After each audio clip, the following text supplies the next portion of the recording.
everybody, welcome to another episode of Invicta Specs Lady Edition, sponsored by Smitten by Invicta. I am your host and tour guide, John the Phone Guy. Today we're going to be talking about the Subaqua Noma VII shutter in black label. This is the 43 millimeter. You can call it the ladies edition or whatever, but this is what we're going to be talking about. So without further ado, let's head over to the bench.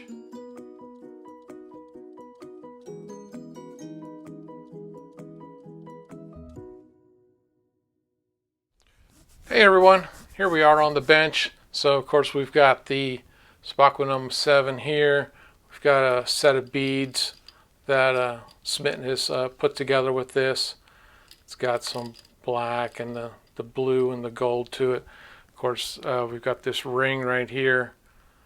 I think it's a black onyx, but you know, I'll probably be corrected in the comments, so but that's okay. And then we've got the earrings to go with it, so in that blue, super cool. But let's just go over the numbers here. So this is a Subaqua Noma VII shutter black label. The model is 33250. This is a limited edition. This is number 70 of 500. It's a 43 millimeter. Water resistance is 20 atmospheres, 200 meters, 660 feet. This is a flame fusion crystal, and it has steel and black mother of pearl on the dial. The movement is a Ronda 5040D. It's a quartz chronograph. It takes the 395 battery. It's a 6 joule movement, approximately 54 months battery life, and deviation is -10 to +20 seconds a month. There are 9 diamonds in total. All of them are 0.9 in size. So with that, let's take this guy off here so we can get a good look at this. I'm going to set this guy down. I'm going to readjust my camera, so apologies for the shakiness, so we can get it back down so I can see what I'm doing. So anyway, so here we have it, and you've got all of this black and then the blue accents. You've got the crown and the protector that goes around it. And you got the square crown on the inside, and then of course you've got all of your pillars over here that represent the 7. So 1, 2, 3, 4, 5, 6. Of course 7 is missing because this is the button that actually actuates the dial inside, that you can turn this iris open and closed, so you can have it running as a basic 2-hand movement, because technically that's the chronograph second hand, so you're not going to see the seconds when you're in this mode. Or open it back up to full dial, and of course you've got your constant running seconds over there at the 3 o'clock, and then you've got your lume markers here. You got the 6 and the one on top of 7. Got the unidirectional bezel. Alright, and then we've got on the back, we've got all the black label, all the information, flame fusion, model, water resistance, Swiss movement, all of that. And of course we've got this really cool, almost like a dragon kind of scale to it on the outside. You've got the different finishing that goes with it. And then we've got our clasp down here, which is scissor style with the diver clasp. I always love those. And of course, you know, like I said, you got just little touches of blue, which is one of the attributes of a black label. Is I've seen black blue, black red, and black yellow. In my experience, there may be another one. I just personally haven't seen it. But anyway, so we'll kind of go with that. But with that, let's set this guy down and really go under the microscope and take a look. And here we are under the microscope, and we can see some of the details here. Of course, you can see the single diamond there, a double at the 1, because the subdial for the constant running seconds is in the way, and then you've got at the 2 and the 3, and then you've got another one at the 4. Of course, you got your date window down here. You got your tenth of a second. Of course, you got Swiss movement and all that. And here's a couple more diamonds going around, and then your 30-minute, your 60-minute chronograph, and another set of double right there. And of course, we can see this is the armature for the shutter and the pillars that are going around. It's kind of dark on here. I mean, we saw it earlier before we went on the microscope. I think it's probably a little bit easier to look at in that detail. Of course, we've got the dragon heads down here at the function pushers and all of that. And you've got the Swiss cross inside the guard for the crown and all this detail. Really love this black label look. It's very unique for sure. Let me get focused in here again, sorry. There we go. And so with all of that, we can see here's the 10th of a second running, and you've got your second hand sweep, and of course this would come into play after we get 1 revolution round. So we'll stop and we'll do the reset. There we go. And as you can see, some of the uniqueness of this black mother of pearl is, like, you can see it's almost like clouds. You get this little puffiness, and the light hitting it is just so unique and beautiful. Like, there's just this little line with all the natural material that it is. The uniqueness of each one is its own sort of like fingerprint of the material. Of course, this has been treated to be black, but I think that just creates a whole nother color scheme. Now, here you go. Look at all that right down in there. All that line and veining and everything is just super cool. And I love the details on that. Of course, we got a lot of luminescence on the hands and everything. And let me, I'll show you the shutter as it closes up close, and you can kind of see it's coming from underneath that side piece.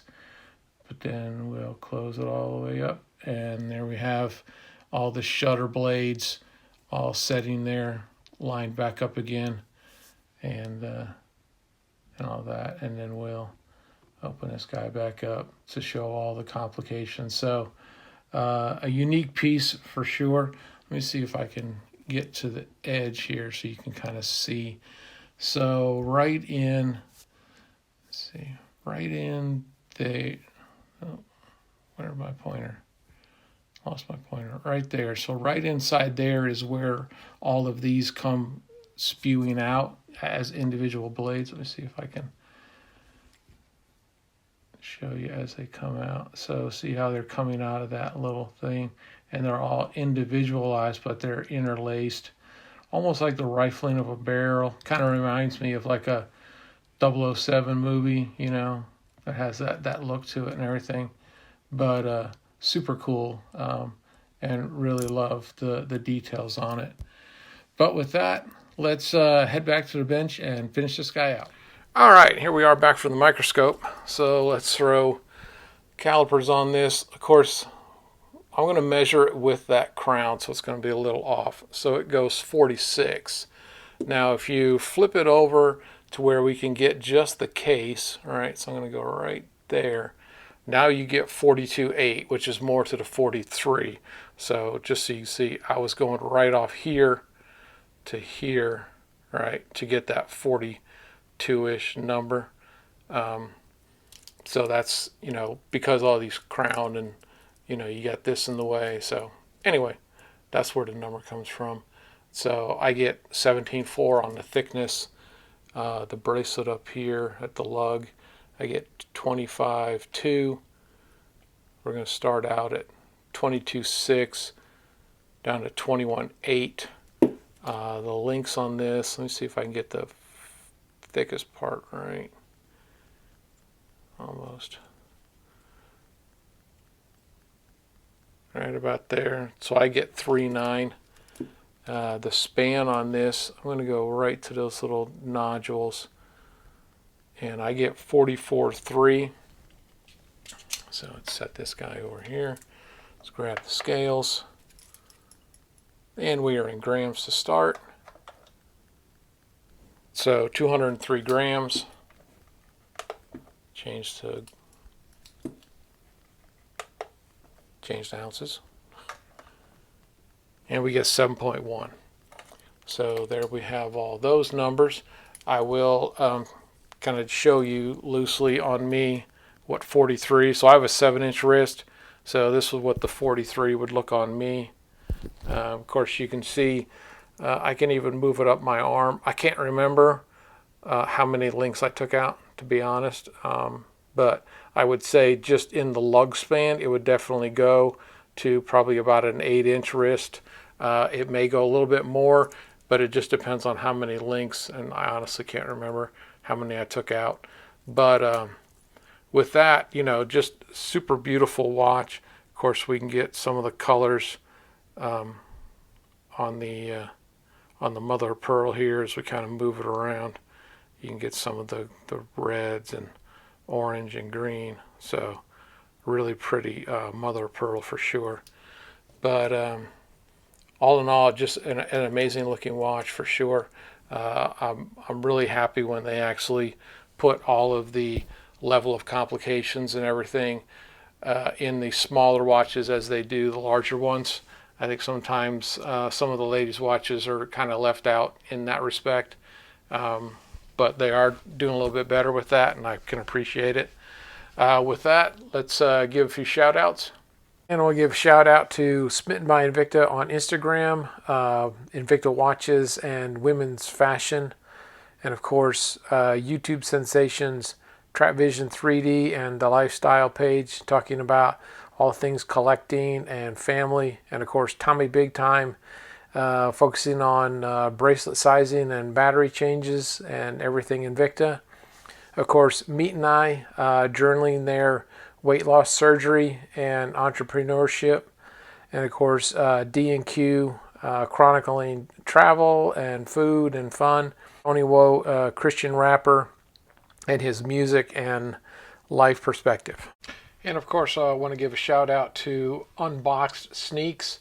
Has a great show illustrating men's sneakers and the lifestyle and fashion that goes with it. And we have DC World's channel focusing on life experiences, marriage, parenting, health, family, and all the things that go with that. And of course, want to give a big shout out to Facebook, InvictaVets, also InvictaVets.com, where they have merchandise that they use the proceeds to help vets in need, and that's really important for me and my family. So, but with that, let's head out back out to the camera on screen, and we'll finish this guy out. And there we had a really interesting look at the Subaqua Noma VII Shutter Black Label. Really amazing looking watch. I love all the color combinations and the Sand 7 just in general. And with that, if you enjoyed this video, please subscribe, hit the like button, comment, and share. Really do appreciate it. It means a lot. And I promise it won't hurt, and I won't bug you. But if you enjoy watching these as much as I do making them, it would really mean a lot. And with that, I say enjoy your Invicta timepieces, and I hope to see you next time on Invicta Specs Lady Edition. Take care.